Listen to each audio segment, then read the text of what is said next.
Você já se perguntou por que algumas pessoas conseguem acordar às 5 da manhã para treinar enquanto você mal consegue sair da cama?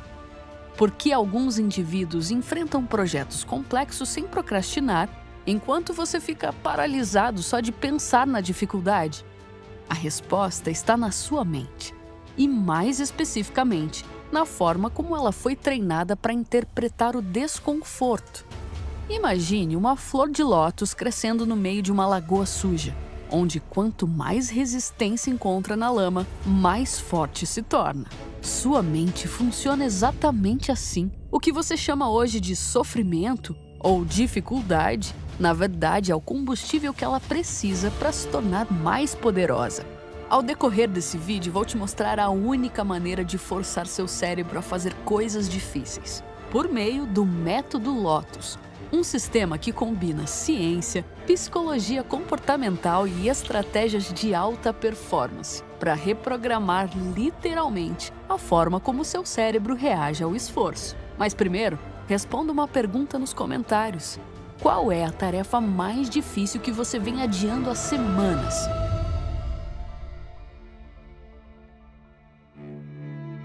Seu limite é apenas o começo, e você vai entender o porquê. David Goggins não nasceu forte. Era uma pessoa vulnerável, cresceu em meio à violência, pobreza e humilhação. Mas ainda assim, esse mesmo homem se transformou em Navy SEAL, ultramaratonista e símbolo de resiliência. O que mudou? E o melhor, o que você precisa entender? Ele descobriu o que os neurocientistas hoje chamam de discrepância entre oferta e demanda. Um conceito simples que pode transformar sua vida. O cérebro só cresce quando você força uma situação onde ele precisa de mais do que tem. Quando você acredita que chegou ao seu limite, correndo, estudando ou encarando um problema pessoal, você usou apenas uma parte da sua capacidade para lidar com isso. Porque a outra parte está presa atrás de uma barreira psicológica que o seu cérebro construiu para te proteger. E essa proteção não te salva, te sabota. Pense nisso. Cada vez que você para ao sentir cansaço, você treina seu cérebro a fugir do desconforto. É como aquele aluno que estuda meia hora e corre para o celular. Ou o profissional que abre o Excel, mas se esconde no café porque sente que não vai dar conta. E o cérebro aprende que dificuldade é perigoso. Resultado, você se mantém pequeno. Angela Duckworth estudou campeões de Spelling Bee, cadetes de West Point, atletas olímpicos e os melhores vendedores do mundo. Ela descobriu que o segredo não é talento, é grit, a combinação de paixão e persistência a longo prazo. Ela resume isso numa fórmula simples: talento vezes esforço igual a habilidade. Habilidade vezes esforço igual a conquista. Repare que esforço aparece 2 vezes. Não é coincidência. Enquanto talento conta uma vez, esforço conta 2 vezes. Quer uma imagem prática? Imagine um músico talentoso. Se ele não se esforça, seu violão vira peça de decoração. Agora, pegue alguém mediano, mas que toca e estuda todos os dias. Esse cara vai lotar bares e talvez até inspirar gerações. O talento é a faísca, mas o esforço é o combustível que mantém a chama acesa. E esforço não é apenas repetição, é interesse que se mantém firme quando os outros desistem. É a prática deliberada, igual ao pedreiro que assenta tijolo por tijolo até erguer uma catedral. É o propósito, como de um pai que acorda cedo não por gosto, mas por amor ao futuro dos filhos. E é a esperança, a convicção de que amanhã você pode ser melhor do que hoje. Agora, eu quero que você reflita. Quantas vezes você desistiu no quilômetro 4 de uma corrida que poderia durar 10? Quantas vezes largou um projeto no meio quando só faltava um empurrão para alcançar o resultado? A verdade é dura, mas provavelmente você nunca chegou nem perto do seu verdadeiro limite.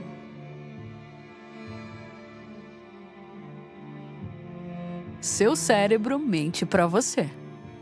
E Carol Dweck passou décadas tentando entender isso. Em seus estudos com crianças enfrentando problemas impossíveis de resolver, ela observou que apenas uma única palavra muda tudo.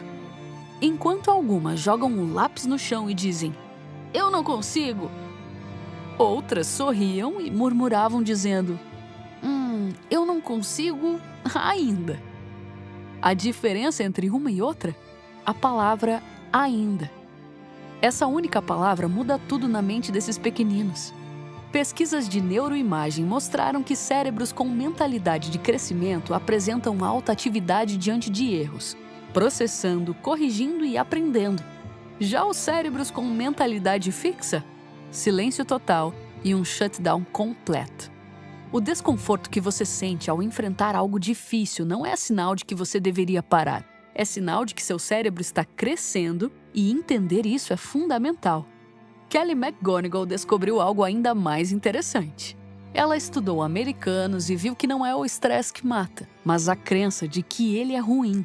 Quando você reinterpreta aquela sensação de coração acelerado como "meu corpo está me preparando para render o máximo", todo o seu sistema nervoso muda.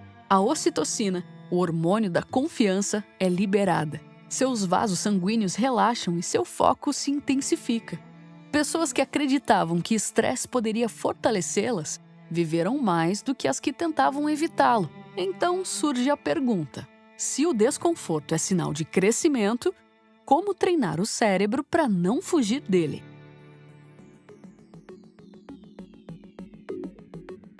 A resposta começa em você entender que a forma como você enfrenta um desafio pode mudar tudo. Se você encara algo difícil e não desiste, você fortalece sua resiliência mental e torna futuros desafios menos intimidadores.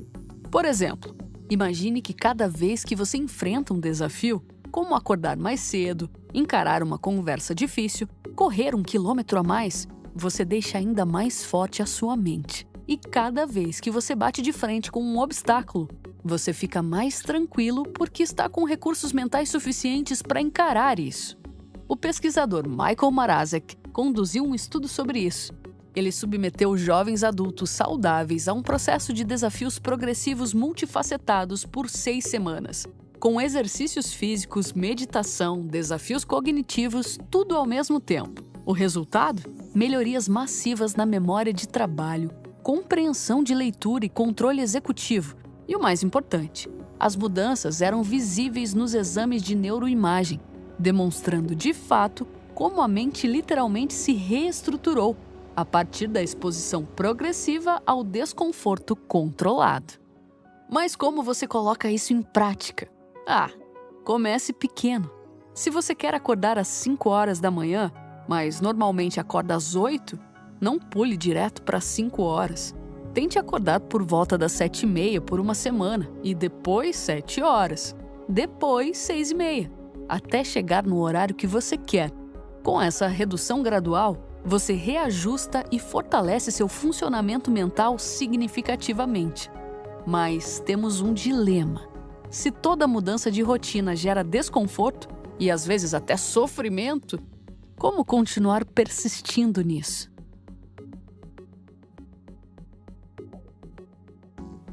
Kelly McGonigal descobriu que o estresse pode ser veneno ou remédio, dependendo apenas de como você o interpreta. Imagine 2 pessoas diante do mesmo desafio.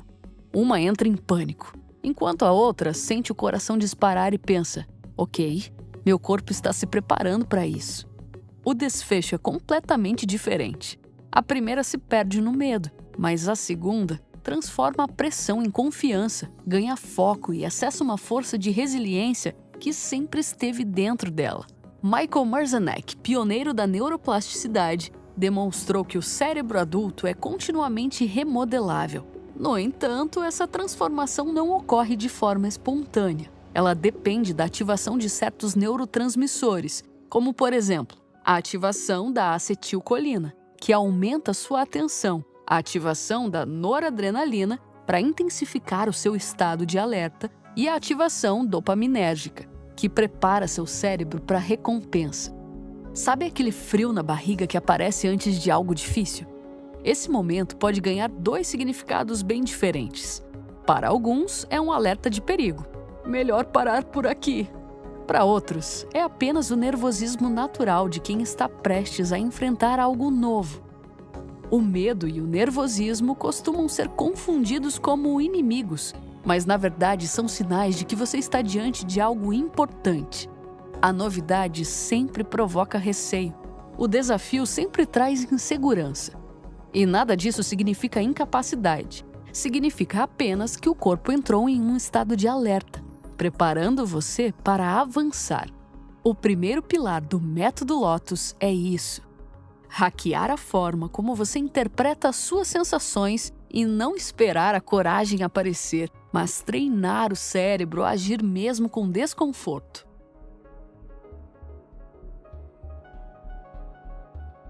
Manter perguntas vivas e analisar tudo, inclusive os seus próprios fracassos, é fundamental para forçar o cérebro a fazer coisas difíceis. Esse é o segundo pilar do método Lotus: transformar cada esforço em aprendizado por meio da análise sistemática. Assim como David Goggins, que depois de correr centenas de quilômetros ou encarar desafios quase impossíveis, sempre se pergunta: o que funcionou? O que não funcionou? Como posso melhorar? Você também deve adotar esse hábito. Ao forçar o córtex pré-frontal a refletir, você fortalece os circuitos da metacognição e, literalmente, ensina o cérebro a se tornar melhor naquilo que faz. Mas de que forma você pode aplicar isso? Depois de cada desafio, um treino, uma reunião difícil, um estudo intenso, anote em um caderno quais foram as sensações. Em que momento quis desistir? Como se sentiu após não desistir? E qual lição concreta pode carregar para a próxima vez? Esse simples ato de escrever não só organiza as ideias, como também consolida suas memórias de longo prazo. Agora me conta nos comentários. Você é do tipo que analisa seus fracassos para crescer? Ou prefere varrê-los para debaixo do tapete e seguir como se nada tivesse acontecido?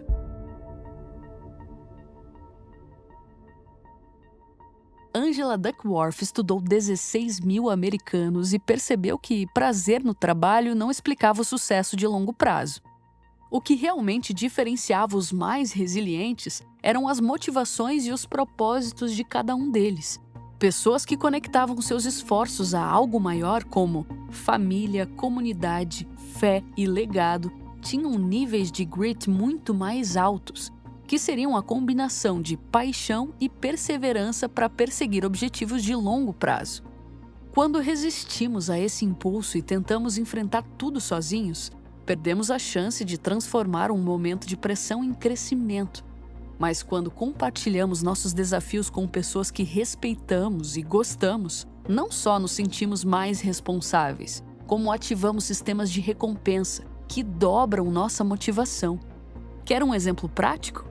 Crie um grupo de compromissos, em que todos se comprometam a compartilhar semanalmente os avanços em tarefas difíceis.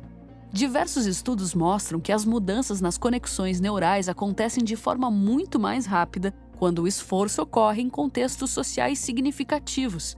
Em outras palavras, lutar sozinho é possível, mas lutar em equipe é exponencial. Agora me diz, que propósito maior poderia transformar aquela tarefa chata que você vive adiando em algo digno da sua luta diária?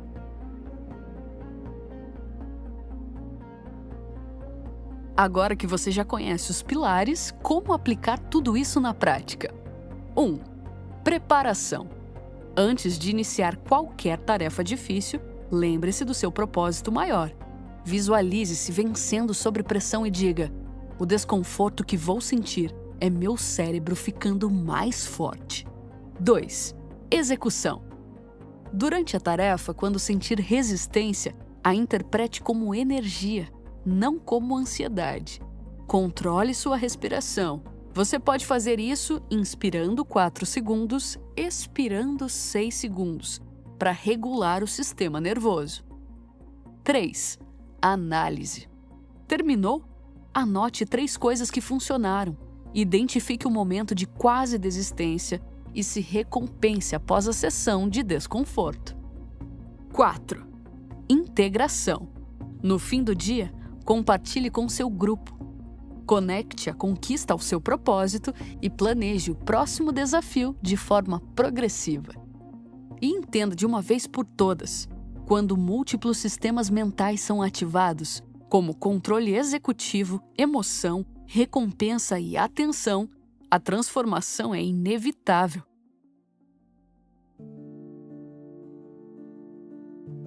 Todo mundo quer crescer, mas quase ninguém percebe que existem inimigos silenciosos que trabalham contra você todos os dias.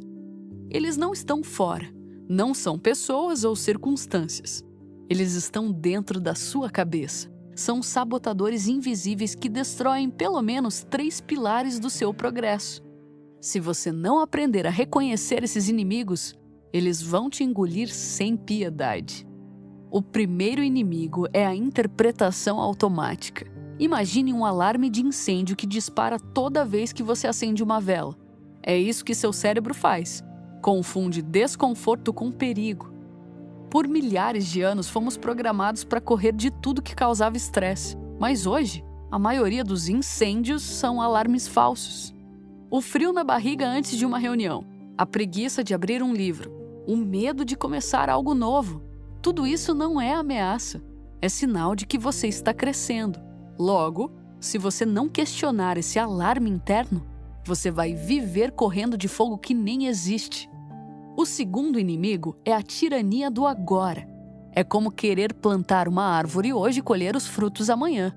Gente com mentalidade fixa cai nesse laço. Se não funciona rápido, você acha que nunca vai funcionar. Só que o cérebro não segue esse ritmo. Ele precisa de semanas para se reorganizar, criar novas conexões e consolidar habilidades. Essa pressa infantil já matou mais sonhos do que qualquer fracasso real. E quem exige resultados imediatos, cava a própria derrota. O terceiro inimigo é o egocentrismo motivacional, que é viver com a cabeça baixa, olhando só para o próprio umbigo, no qual você diz: vou estudar para ganhar dinheiro, vou treinar para ficar bonito. Esse tipo de combustível é frágil. Na primeira queda, o motor apaga. Mas quando você conecta o esforço a algo maior, servir alguém, inspirar sua família, honrar quem depende de você, o jogo muda. É como amarrar seu barco a uma âncora mais profunda, onde você aguenta tempestades que antes te fariam desistir. Só que o método Lotus existe justamente para quebrar esse ciclo. Ele não briga contra a sua mente, ele trabalha com ela. Assim como a flor de lótus que não floresce apesar da lama, mas por causa dela, você também só vai atingir seu potencial usando suas dificuldades como adubo. E aquilo que você chama de obstáculo é exatamente o combustível do seu crescimento que te faz florescer. Forçar o cérebro a fazer coisas difíceis não é brigar com ele, é jogar o jogo da maneira certa.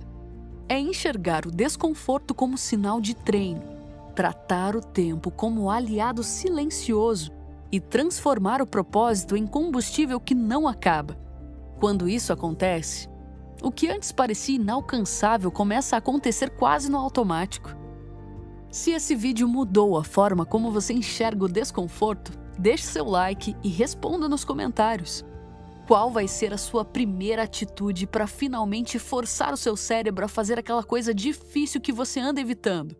Talvez a sua decisão possa inspirar milhares de pessoas a tomarem coragem junto com você. Se inscreva no canal e compartilhe o vídeo com alguém que precisa lidar melhor com isso. Até o próximo vídeo!